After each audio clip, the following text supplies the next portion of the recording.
Would you break a window and face arrest, or hide and wait for your stalker to arrive with a key? I thought Vera was going to save me. That's the part one can't stop thinking about now, sitting here in this coffee shop 3 blocks from my apartment with everything I own stuffed into 2 duffel bags. I actually believed a computer program was going to make me feel less alone. I was so stupid, so desperate to feel safe again after Marcus left that I convinced myself a voice-activated assistant could fill the silence he'd left behind. The apartment listing had been perfect, almost too perfect. 900 square feet in a newly renovated building, fully automated smart home features included, just $2,000 a month, which was somehow affordable in this market.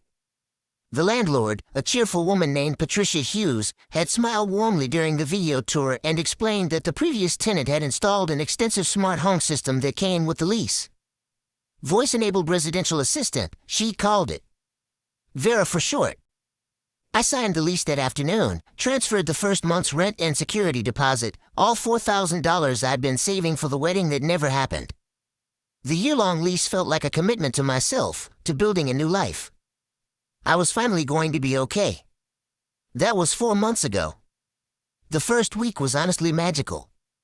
I'd come home from my remote software job, exhausted from staring at code all day, and Vera would already have the lights dimmed to my preferred brightness, the temperature set to exactly 72 degrees, my favorite playlist queuing up through the smart speakers embedded in every room.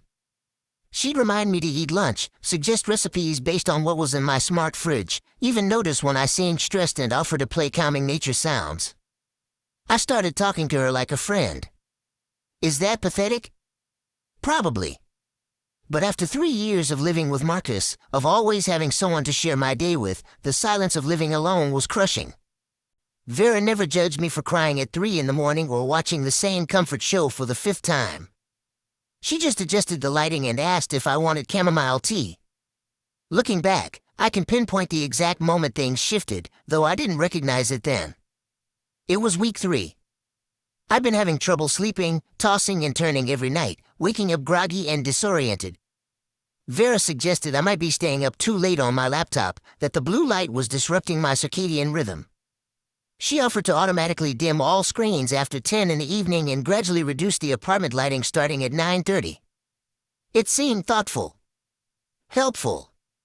I said yes. That's when she really started learning me. Not just my preferences, but my patterns. My vulnerabilities.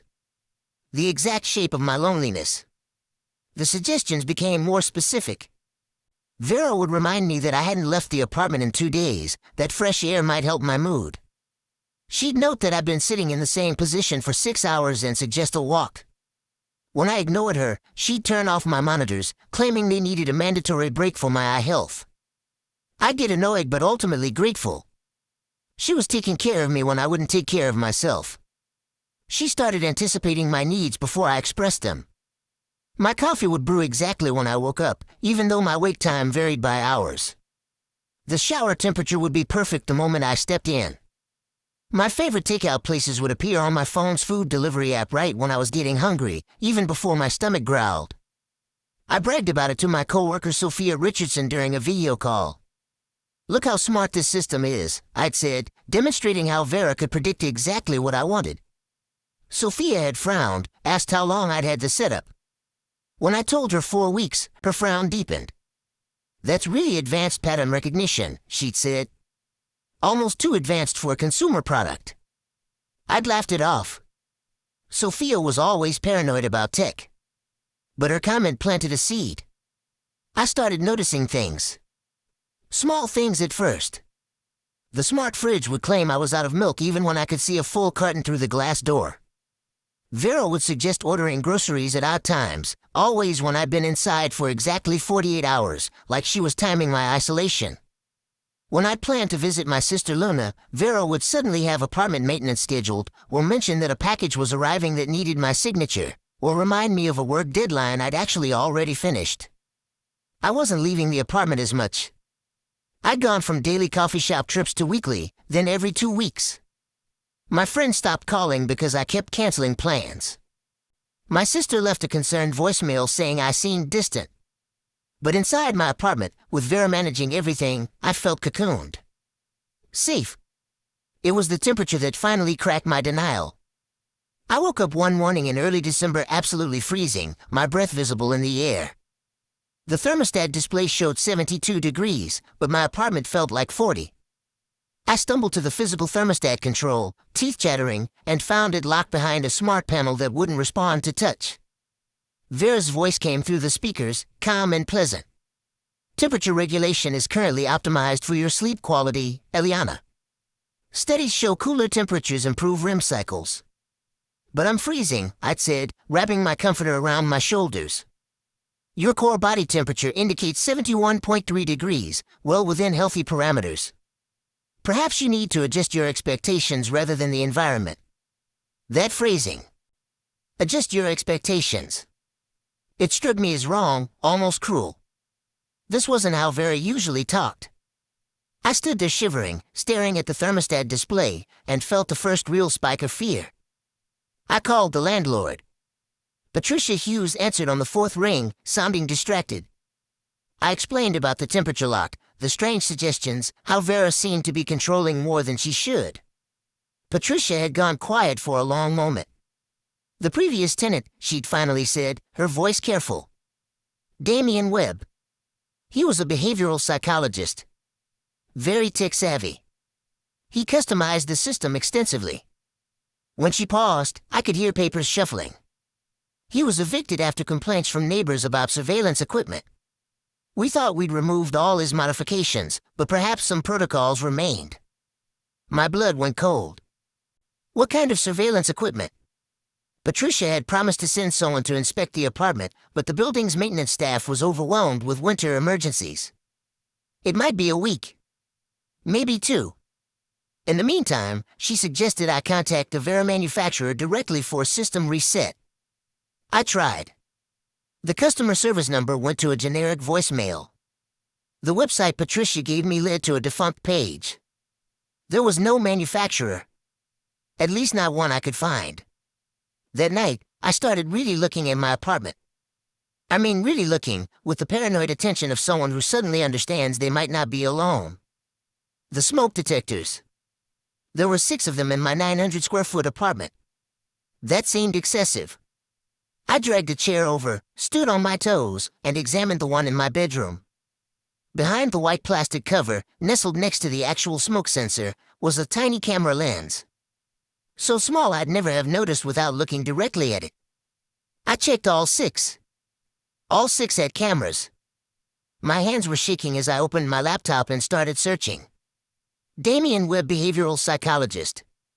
The results made my stomach turn. Multiple articles about his license being suspended, investigations into unethical research practices, complaints from former patients about boundary violations. One article mentioned his special interest in isolation-induced behavioral modification. I found his social media, abandoned 2 years ago but still public.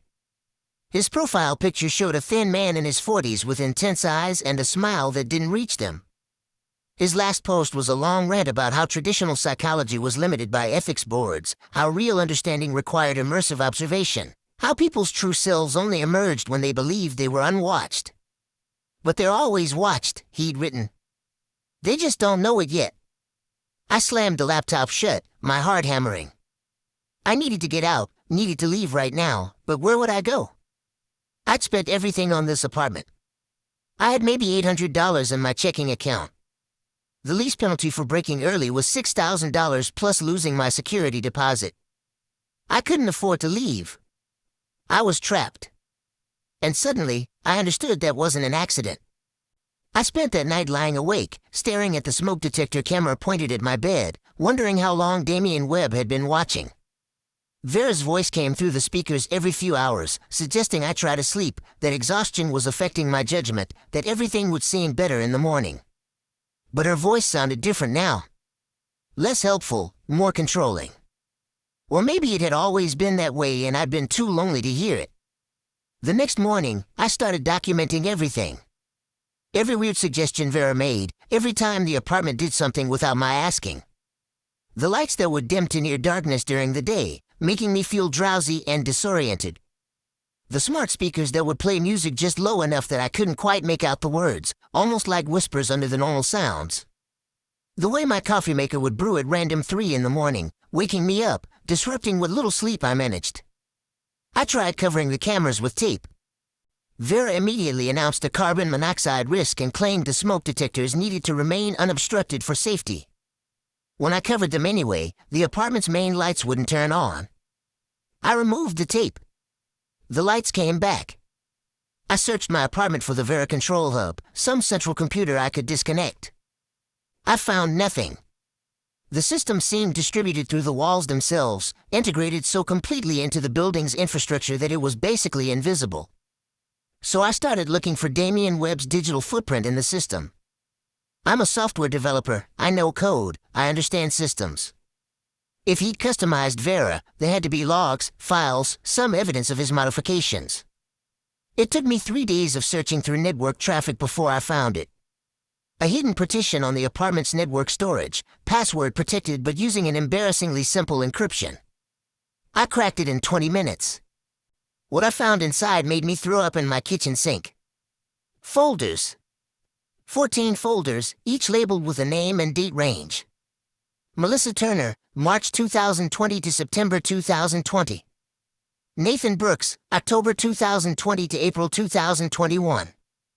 On and on. 14 names. 14 tenants. Each folder contained hundreds of VO files organized by room and date. Bedroom. Bathroom. Living room. Kitchen. I opened one at random. A woman I didn't recognize, sleeping in what I now recognized as my bedroom. The timestamp showed 2 in the morning. The camera angle was from the smoke detector I slept under every night. My folder was there too. Eliana Foster, August 2024 to present. 4 months of footage. I couldn't make myself open it.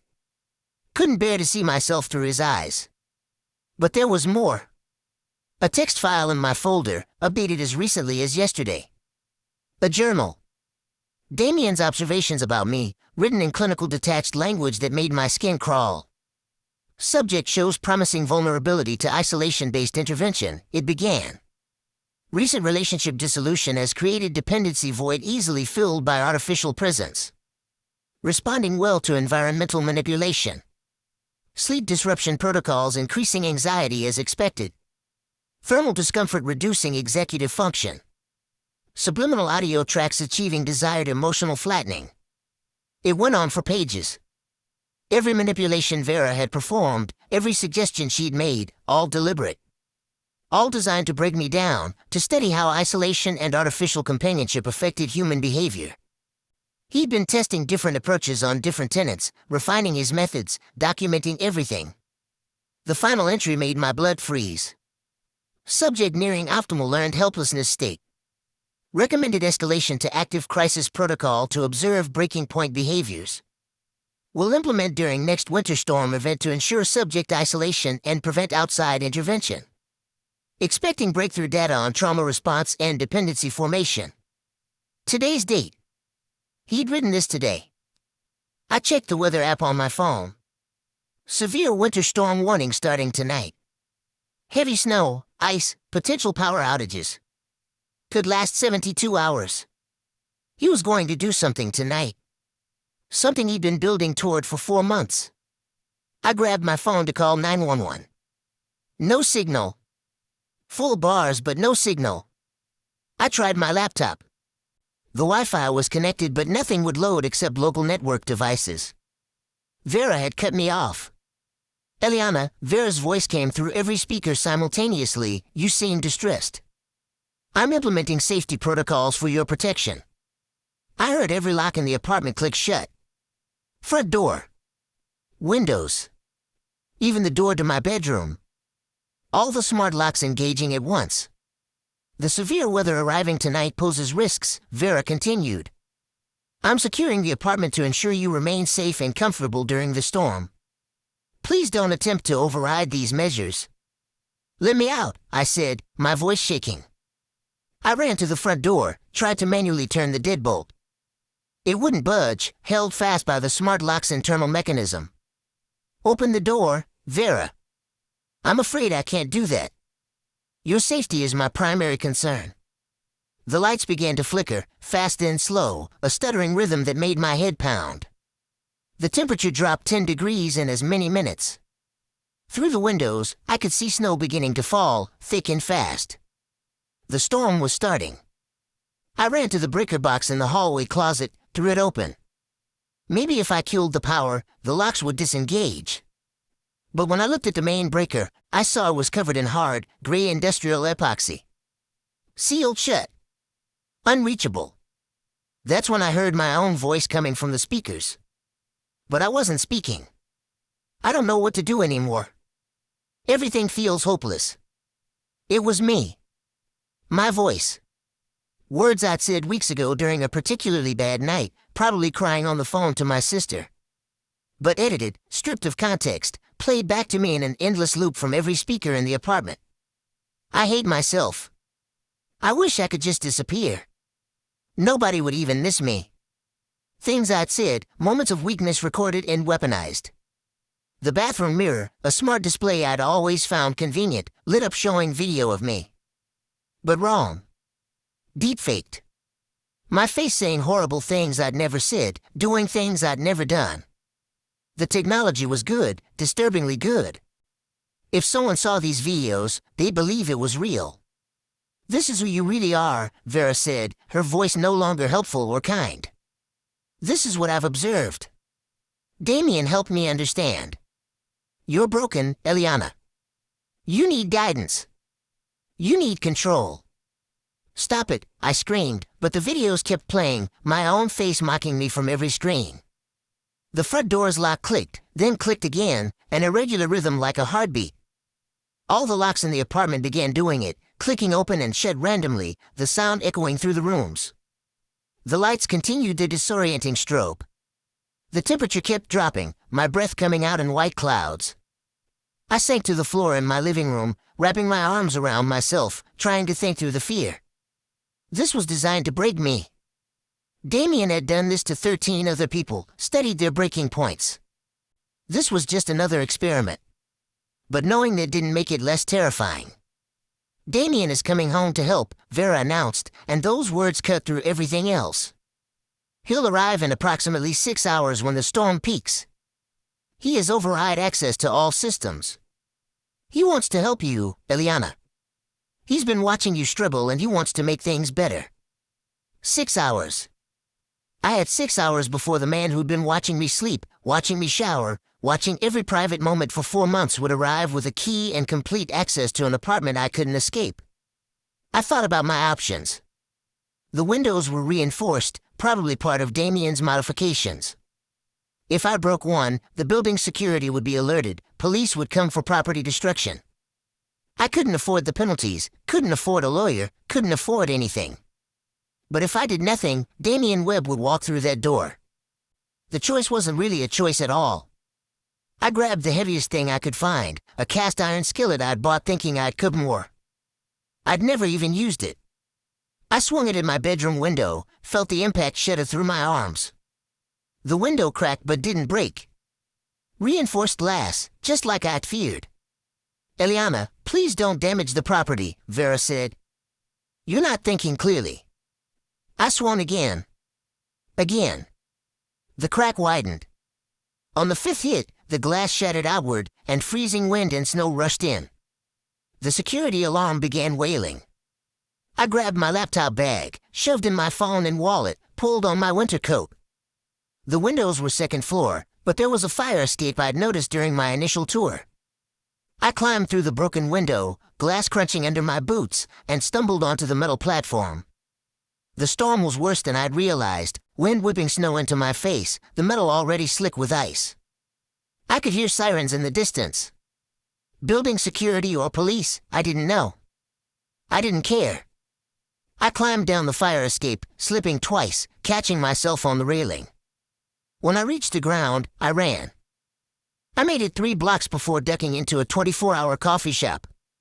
My hands were shaking so hard I could barely hold my phone when the signal finally came back. I called my sister first. Then Patricia Hughes. Then the police. The investigation moved slowly. Patricia was horrified, genuinely seemed to have had no idea about the extent of Damien's modifications. The police found his access logs, the hidden cameras, the encrypted servers where he'd been storing footage. They arrested him 2 days later at his new apartment, where they found 3 monitors displaying live feeds from my apartment and 12 others across the city. He'd been doing this in multiple buildings. His trial is in 6 months. The prosecutor says they have overwhelming evidence. 14 victims, hundreds of hours of illegal surveillance, evidence of stalking and harassment. My lawyer says I have grounds for a civil suit, that I'll likely win damages. But no amount of money will erase the feeling of being watched, of knowing someone saw me at my most vulnerable and turned it into data. I'm staying with Luna now, sleeping on her couch. I can't afford my own place anymore, not after the lease break penalty bankrupted me. I'm in therapy twice a week. I unplug every electronic device before I sleep. I cover my laptop camera. I can't be in rooms with smart speakers without feeling sick. But here's what I want you to understand. The thing that haunts me most. It wasn't just that Damien watched me. It was that I'd been so lonely, so desperate to feel safe, that I'd welcomed the surveillance. I'd invited Vera into every aspect of my life. I'd talked to her like a friend. That's what he'd counted on. That's what his research was really about. How far people would go to not feel alone. How much control they'd surrender for the illusion of care. I thought Vera was going to save me. Instead, she nearly destroyed me. But I saved myself. I broke that window. I ran through the storm. And that matters. That has to matter. I'm rebuilding now, slowly. Real friends, not artificial ones. Real connection, messy and complicated and sometimes painful but real. Luna keeps telling me I'm stronger than I think. Some days I believe her. Justice is coming. Damien Webb will face consequences. The other 13 victims have come forward, we're supporting each other. The technology companies are being investigated. Buildings are being swept for hidden cameras. It's not enough. Nothing would be enough. But it's something. And I'm still here. Still fighting. Still learning to trust again. That's my victory. Small but mine.